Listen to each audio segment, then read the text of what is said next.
When I married Sarah, I believed she was the kind of woman who valued honesty above everything. She was charming, intelligent, and always confident in her career. I was proud of her success and the way she commanded respect at work. But over time, something in her changed. Late-night calls became frequent, her laughter over text messages increased, and she started dressing up even when she claimed it was just a casual meeting. I told myself it was just work stress and that I was being paranoid. But deep down, I knew something wasn't right. One Friday evening, she told me her boss, Mr. Hayes, had invited her to a private brainstorming session at his apartment. I remember asking why it had to be at his place, not the office. She snapped at me, saying I was being insecure. That was the first time she ever raised her voice over something so small. My heart sank, but I didn't push it further. Instead, I waited. The next day, I decided to drive to the address she had mentioned before, pretending I was meeting a friend nearby. I parked my car across the street from Mr. Hayes' apartment and waited. Her car was there. The lights inside were on, and I could see two shadows moving around. After 20 long minutes, my patience broke. I went up and knocked on the door. When Mr. Hayes opened it, his expression said everything. He was half-dressed and frozen in shock. Behind him, Sarah stood there in disbelief, trying to come up with an excuse. I didn't need one. The silence spoke louder than any lie. I turned to leave, but that's when she said something that made me stop dead in my tracks. "Wait," she said nervously. "You don't have to be angry. We were just experimenting.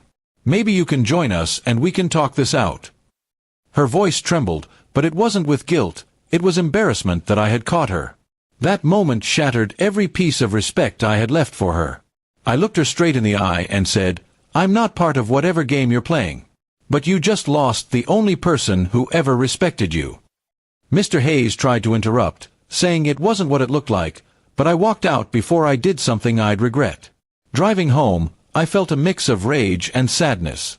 I didn't know whether to scream or cry. I had been faithful, supportive, and patient.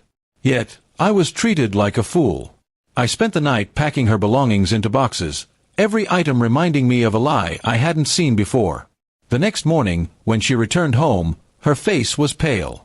"Can we talk?" she asked, her voice soft now, as if that could undo the damage. I told her there was nothing left to discuss. "You can talk to your boss about what you've done. Maybe he'll give you some advice on damage control," I said coldly. She started crying, saying it was a mistake, that it didn't mean anything. But it meant everything to me. It meant I had been betrayed not just as a husband, but as a man who believed in her integrity. I told her I'd already called her brother to help her move her things out.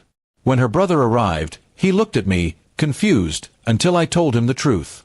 His face turned red with shame and anger. He didn't say a word to her. He just helped carry the boxes. The silence in the room was heavier than any argument.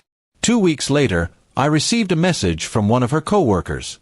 Apparently, Mr. Hayes had been fired for inappropriate conduct after someone anonymously reported him to HR with proof.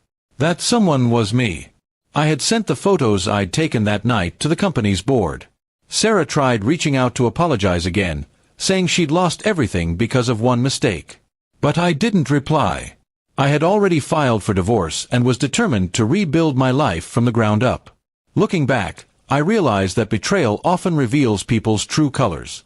I wasn't angry anymore. I was free. Sometimes, harsh reactions aren't born from cruelty but from self-respect. I didn't destroy her life. She did that herself the moment she invited me to witness the end of our marriage. In the end, I learned that loyalty is not something you can demand. It's something you prove.